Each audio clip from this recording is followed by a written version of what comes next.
Hello and welcome to episode 228 of Sutton and Back Family Style. I'm Jason.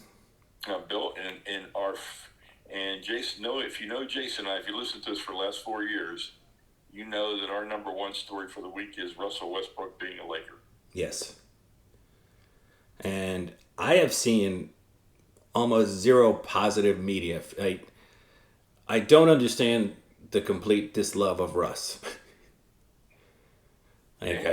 You would think he was the worst player in the NBA, especially if you listen to like The Ringer, like the Bill Simmons podcast, or even Stephen A. Some of these guys, and it's like Russell Westbrook is an NBA All Star. He's a top 10, top 15 player in the NBA. Like he's an amazing He's a player, Hall of Fame player. Hall of Famer. And I know that's less than with the NBA, but and again, he's good friends with AD, and he and LeBron are really good friends, and they like each other a lot. And apparently, they had a sit down beforehand. And you also look, what did they give up to give up Russ? They got 2 second-round picks. They gave up the 22nd pick in the draft this year, which is a crapshoot. You don't know what you're getting. You got rid of Montrezl Harrell, Kyle Kuzma, who's, I don't know what Kyle Kuzma is, but he's never been a great fit for the Lakers. Because he kind of plays the same position as LeBron and AD, and he's not a great shooter. And I know people are like, well, they should have got Buddy Hield, or they shouldn't. I don't know, but I like the fit. I like the fit too, and you know that he's a professional. He wants to win a championship, and he and LeBron have already talked about how this is all going to work out. And LeBron is de facto general manager anyhow. So if LeBron and AD didn't think this was a bad idea, they wouldn't have done it. No. And if they didn't think this was a better idea than the Buddy Hield deal, they would have done the other deal. So I got to have faith in. I have to have faith in LeBron because he's always been a deal maker. And I have a lot of faith in Russ's ability, and I think that he makes it really tough to focus on the other two guys. And I think as people have pointed out, the one positive I've seen is they think during the regular season, Russ is going to take a lot of pressure off two guys that need a lot of time off, in AD and LeBron. And that's a good thing. Yeah. And then I also think, AD doesn't want to play a lot of center. Russ bizarrely had playing the 5 in Houston was doing quite well. And with AD being a good outside shooter, I could see a lot of almost like reverse pick and rolls. Yeah. Where AD is the pop and Russ is the one roll into the hole and finishing that way. And I've also seen that, they want to bring in Carmelo, and I know the jokes have already started, banana boat, and he's 37 and all that kind of stuff. But he's a decent player. He can shoot. And and you probably can do a sign and trade with either whatever Tucker is, I forget his whole full name, or the other guy, because apparently people love both those. And again, I have a feeling there's going to be some guys that are pretty big names that are going to want to come, and they figure this might be LeBron's last shot, and they want to win a championship, and they're going to give up some money so they fit in the Lakers system. Yeah. So it's a stay tuned kind of story. And as people have pointed out, LeBron James and the Lakers and Clutch. LeBron has just come. He's I think a billionaire at this point. He's accumulated $1 billion since he started, which is an incredibly impressive feat. Yay capitalism and all that. But if you go to the Lakers, maybe you're in Space Jam 3. Maybe you get a couple more Hollywood meetings that you wouldn't get if you were with some other team. I think there's other things other than salary that playing with LeBron can potentially get you. And I know that's, that's like that. There's no doubt about that. And plus, you're a Laker. You're a Laker, right? Being a Laker in LA is critical. That's big time. Yeah. Well, draft went pretty much as we expected. I think the first curveball was maybe Scotty Barnes at 4, but it wasn't that big. He was always talked about in the top 7 or 8. So yeah, wasn't that big of a reach. But I love the way that Kate Cunningham has embraced Detroit. How Detroit's embraced him. He threw out the first pitch the other day wearing Tiger uniform, wearing a Tiger hat around town. And I like the way he's talking about it.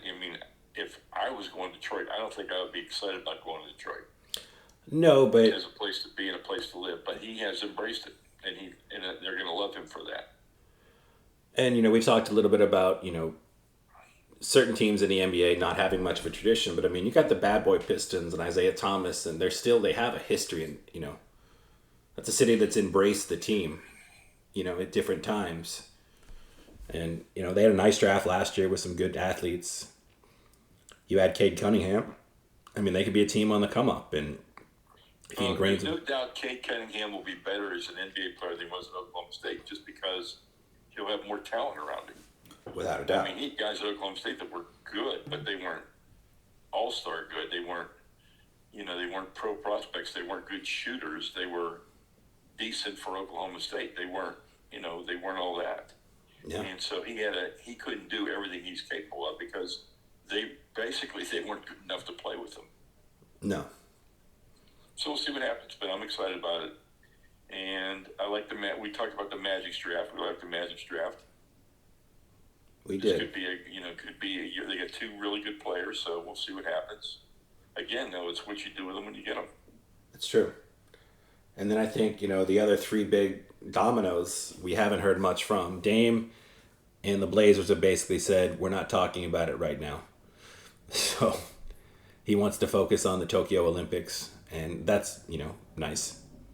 That's what we should do. That's what we should do. Ben Simmons, he was offered for a ridiculous package to the Warriors of the 7 pick, the 14 pick, Wiseman, Wiggins, and 2 other future firsts, and the Warriors hung up the phone. And they're in a weird spot because Embiid and Simmons don't seem to get along. The coach threw Simmons under the bus at the end of the last season. He's almost unplayable in the fourth quarter, but you're asking, like you're trading for Harden, and you're not going to get a Harden-like haul. And supposedly they want to get something done by September before training camp starts. But it's hard to imagine you're going to get, you have a depreciated asset, and even though he's a young all-star with some incredible ability, you either have to somehow find a way to bring him back into the fold, which I don't know if you can. He's not going to go back. That's over with. Yeah. It'll probably take a 3 or 4 team deal to get the right assets to make Philadelphia happy. And I would think that McCollum will be one of the things going to Philadelphia, and Ben Simmons will be one of the things going to Portland. But I think there's going to have to be some other pieces to make Philadelphia happy. And I think Let's see what happens. Let's see what else happens. And I get that today is literally August 1st, and a lot can happen in 45 days between now and the start of training camp. Yeah. Oh yeah. But I think if you're Daryl Morey, you can try to get it. Your goal is to get as much as you can, but knowing you've got an incredible player in Embiid, but a player with an injury history, and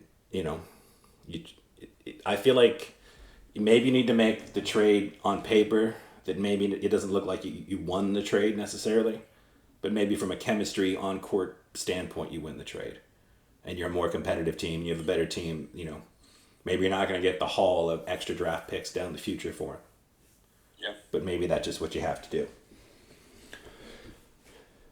And again, I know he only became the GM last year, so we didn't have a chance to trade Ben Simmons before that. But after this last year, you got to lower your expectations as to what you think you're going to get. Agreed. And then the last piece, obviously, we got Simmons, we got Dame, and then you got Bradley Beal, now without Westbrook and some other pieces. And apparently, it sounds like he's happy in D.C., which is, I guess, cool. Yeah, and now they're going to see what they can build around him. Now they have some cap room. Russ's contract was going to be $44 million next year. Yeah. So now they have some flexibility to add some pieces around him. And then all good. He's also a year away from getting the 5-year max deal, which, I'm sure he would like to have.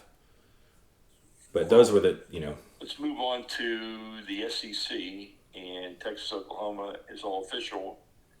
There's no way that they wait till 2025. The big controversy about ESPN stirring the things up, I believe it. Yeah. And the reason I believe it is that then they don't have to pay off the Big 12 contract if the Big 12 dissolves. Besides Texas and Oklahoma going to SEC quicker. So if you could find homes for all the other, if you could kill the Big 12 by having the teams go elsewhere and join other leagues, other conferences, then you're saving a significant amount of money now, let alone 2025, that you can spend on other things. So I definitely believe ESPN was stirring the drink, trying to encourage some mergers. Oh, yeah. And they can deny it all they want, but I really believe that. Oh, I don't even think that's a question.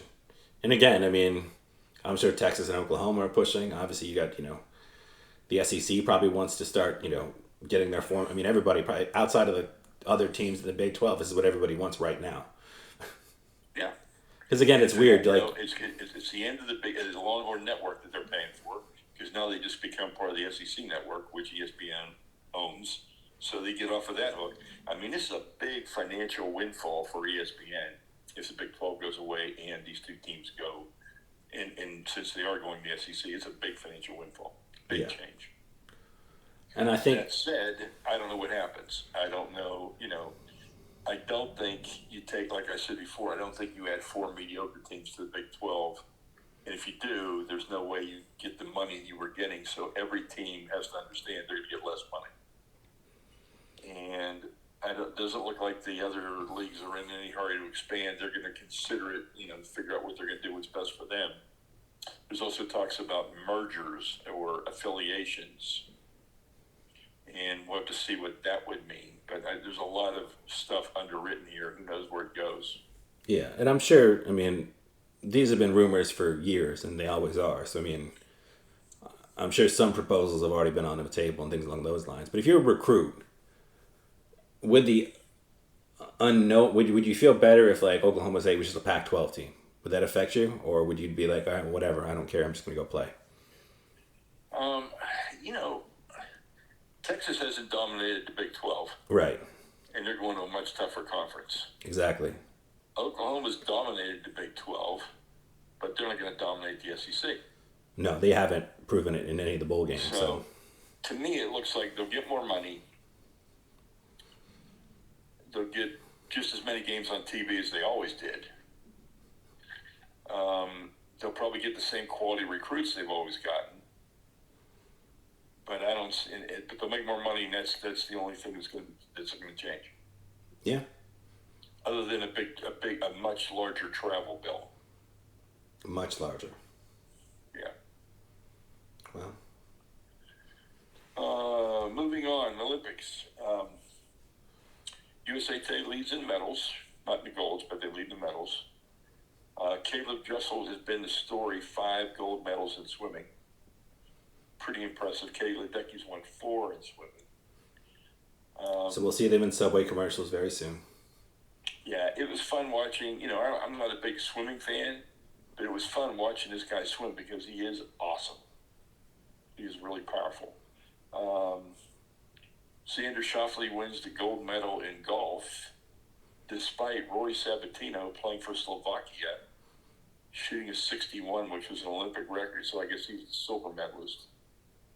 And the other American golfers didn't play well at all. Colin Morikawa played the best of the remainder, but it was interesting. And I primarily watched it because I wanted to see what a Japanese golf course looked like. And it was a beautiful golf course. But there were big scores. Going into the last rounds, Xander Schauffele was 12 under par. And I don't know what he finished. He might have finished 16 or 18 under par. Who knows? Yeah. But I know that he won, and it was a pretty golf course. It didn't look as challenging definitely not as challenging as anything I've seen in the British Open, and definitely not as challenging as the Masters or Torrey Pines or some of those courses in the U.S. That have a lot of topography that work and make it more difficult for the golfers. Do you think your average Olympic viewer, who's not probably maybe your average golf viewer, that's what they want to see? They want to see they'd rather see the lows. I don't know how many people really watch the golf. The golf came on last night at 9 o'clock, and I think it was over at 3 o'clock in the morning. So okay. I don't know how much people pay attention to that. The baseball doesn't seem like that's on at any prime time stuff either. No. I did watch women's softball. They finished with a silver, beating Japan once and losing to Japan in the medal round. And the one thing that surprised me is that the age of the American softball players, they were all in their 30s. Yeah. And I was surprised that they were still, I know they played pro ball in Japan, but they were old. It was an old team, and it was surprising to me. And the women's Olympic team in soccer is also an old team. And, we'll see what they do, but I'm really rooting hard for them. I like the players, I like what they do and everything. But they are an older team now, too, so we'll see what happens. Yeah. And the women's WNBA team is older. But in So America, we've got that's these good. teams that people go for their third and fourth gold medals, but they're up in age, and it's a speed game in a lot of these events. So we'll see. Yeah, but they are the more market. They're the names that people know, and I'm sure that And helps. it's been some fun things. Like I watched, one of the 100 meters thing, and Jamaica was 1, 2, 3. And it was just those things are just fun to see that a country is so good at something they just dominated. Oh yeah. And then shout out to Kevin Durant, who's now the all-time Olympic scoring champion in America. He finally Yes. knocked off Carmelo. And Team USA has finally won a couple games in a row too, pretty dominantly. So And we'll see what happens. I mean, they've all gotten there now. They're all together instead of coming over on stages. So we'll see. yeah, But there are some tough teams to play. I mean, we'll see what happens. there are. But I mean, and you could, and then it's that weird coaches argument where it's a good thing we lost. But on some level, in this situation, maybe it is good that they went down early in a qualifying, in a qualifying game that wasn't really going to affect them to sort of shake them out of their, oh wait, oh this is legit, Not that they shouldn't know, but it's still Americans coming to play in the Olympics, and they just sort of assume they're just destined for gold. Now, as we're talking, I've got, without the sound, I've got volleyball on. And the United States is playing Argentina, and they're both 2-2. And whoever wins advances to the medal round. And, you think with all the volleyball players in California and all the beach volleyball players, how much they play, and the fact that volleyball was invented in the United States, you would think that we would be better, but we're not. Yeah. Brazil is the dominant volleyball team. Brazil and Russia are the two top volleyball performers. That's still crazy. It is. And I would say, Well, on the outside, just real quick, because we should touch on this, like, I feel like I've heard the most Olympic stories have been, obviously, the Simone Biles thing, and I feel like that's been, people have already made their opinions, they've talked to death on that one. And then the dress code has been the two stories, I feel like as someone that hasn't followed closely, hasn't been watching closely, like, those seem to be the two stories that have permeated the media more so than almost any other Olympic story. And I guess maybe socially those are the two most important, but it is just sort of, that everything else is sort of taking a back it's been seat. an odd Olympics without fans and everything. I watched golf yesterday, and the only gallery were people that worked there. Yeah. And that was an outside event. So it is, you see all these watch parties here back in the U.S. because people couldn't go to the games. And it's sad that these athletes who work so hard are playing in front of empty stands. It is. But I guess we I can want to switch. switch to baseball. We haven't talked much about baseball, and this was a big, big trade week. Yes, it has. And absolutely the rich got richer. It's typical. I mean, the Yankees getting Rizzo and Joey Gallo, Mm-hmm. so picking up a lot of payroll. The Dodgers getting Max Scherzer and Trey Turner, who still had time to go his contract. I was very surprised to see him included in the trade. Javi Baez going to the Mets. So a lot of these trades, will impact the race, and they brought a lot of payroll, and we'll see where it goes. But then injuries. I mean, Tatis is now on the injured list, and he might have to have surgery. Tyler Glasnow just went on the injury. He's going to have Tommy John surgery for the Rays. Yeah. He's out for the year. And so it's going to be, you can spend a lot of money. These injuries are going to creep up too.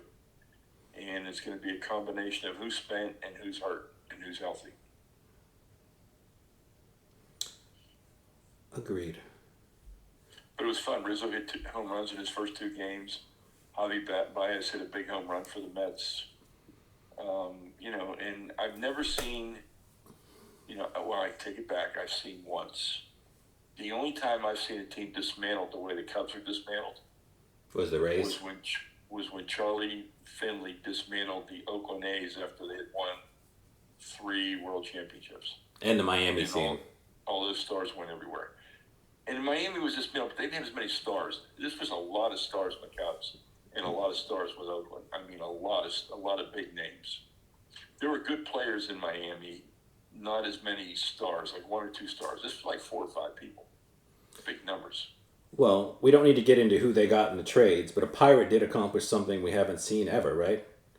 home runs in your first five, or your first five hits in the major leagues were all home runs? First five hits in the major leagues were all home runs. Rodolfo Castro, who, looks to be a good player. I don't know if he's a great player, but it was pretty interesting. And then in his sixth game, his first at bat was almost, it was like if he'd hit it anywhere but dead center, or hit it the right center field, if he'd hit it the right field or left field, it would have been a home run. He would have had six.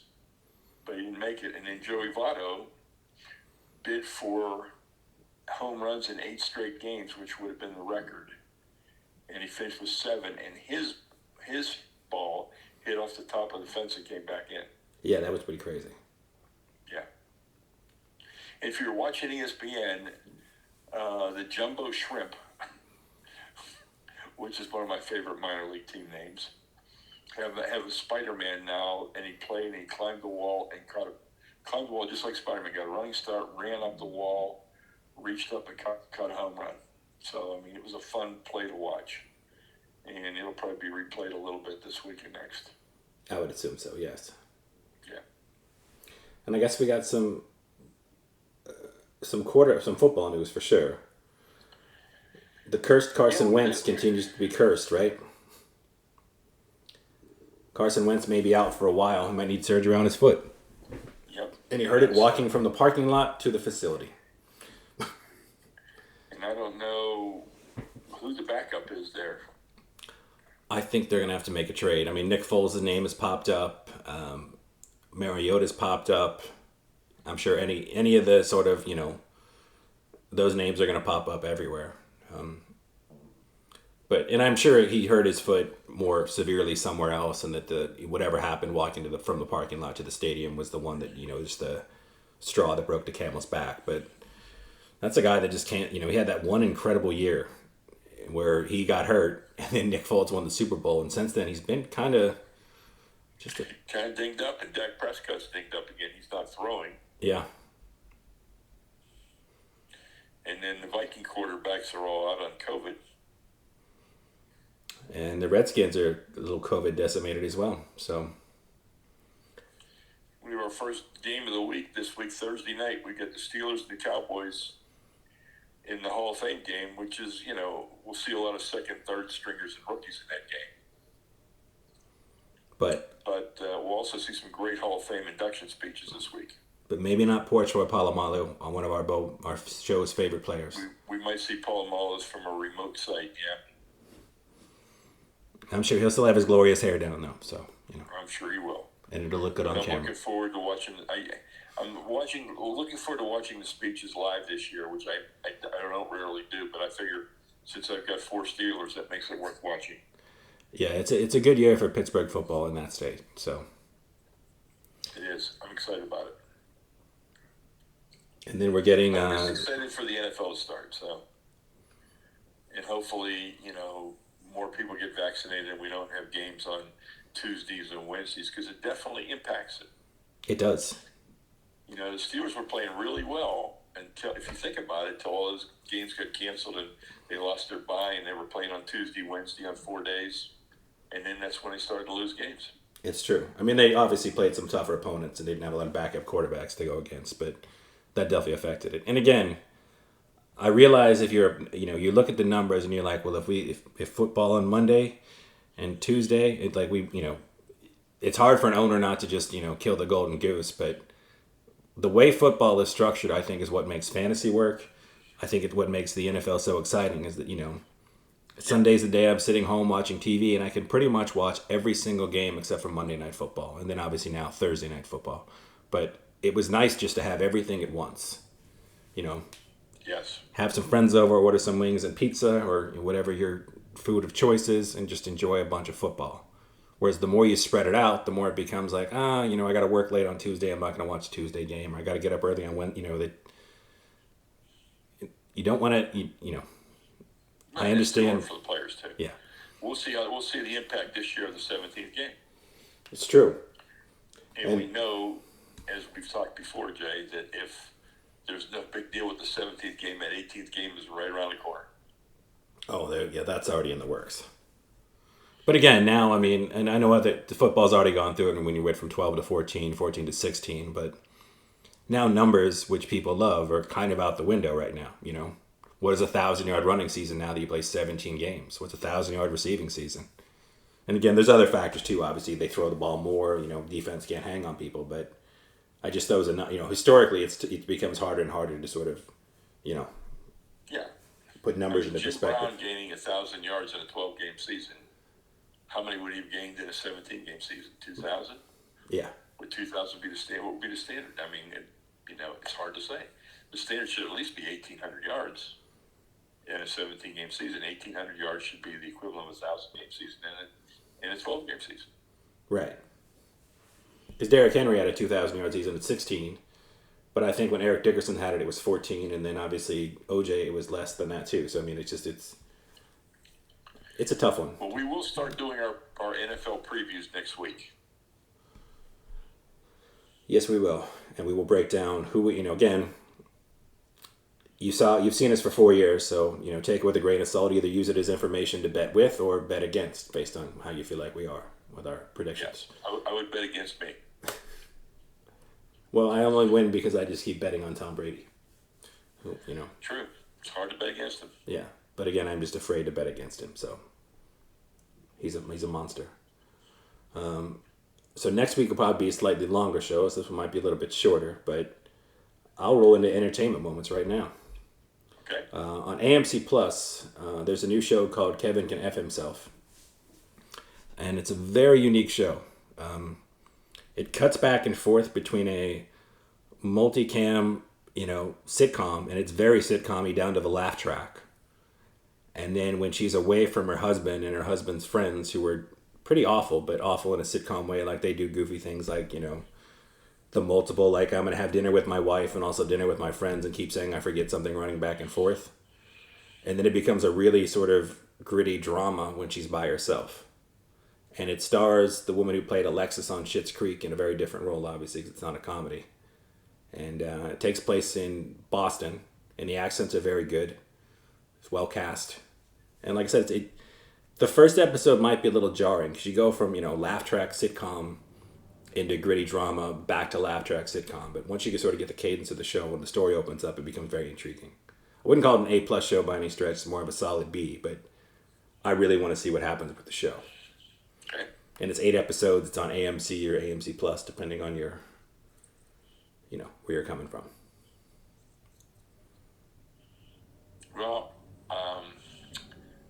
for those of you that are Stephen King fans, new book coming out on Tuesday called Billy Summer, I believe it's called. Okay. And that comes out on Tuesday, that debut. So I will. One thing I love about having reading on my iPad with Kindle is I pre-ordered these things so long ago, I don't have to worry, they just automatically will come. And so I'll start reading that on Tuesday. Nice. I finished a John Christian book, Sulio, which is about basketball, a basketball player from Africa. Yeah. And I was a little, you know, he's a good writer. I was a little disappointed because the story basically is an African version of Lenny Bias. Right. And, you know, it's a sad story. It's not one of his better books. So I'll put it that way. It's tough to have all winners. You know, eventually you're going to have a stinker in there.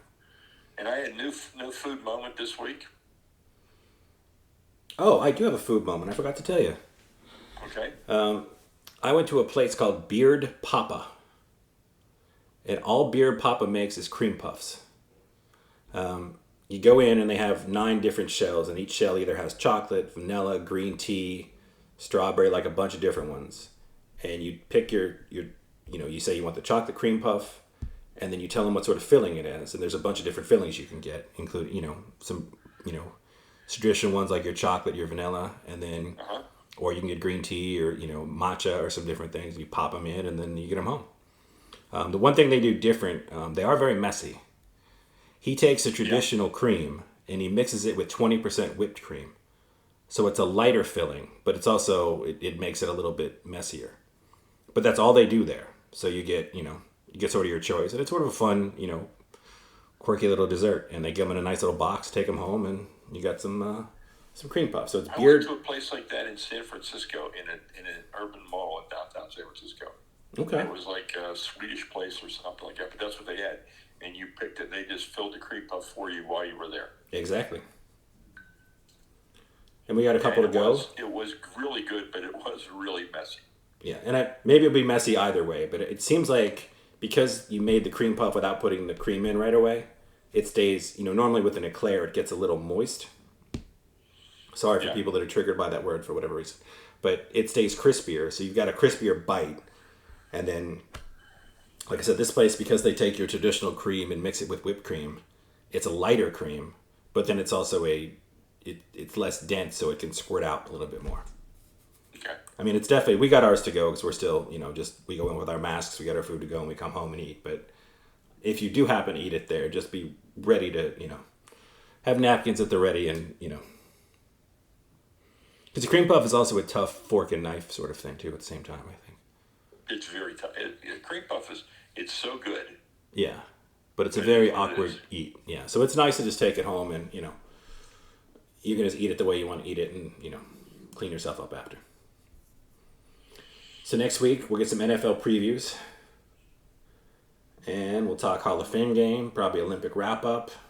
Hopefully we'll get some more NBA news. And that's about it, right? Yeah. All right. So until next week. Hey, if you know a friend that hasn't been vaccinated, get on their shit. Make them go get vaccinated. Yes. Because it looks like it's going to be happening eventually for everybody if you want to go out in public. So just do it now. Yeah.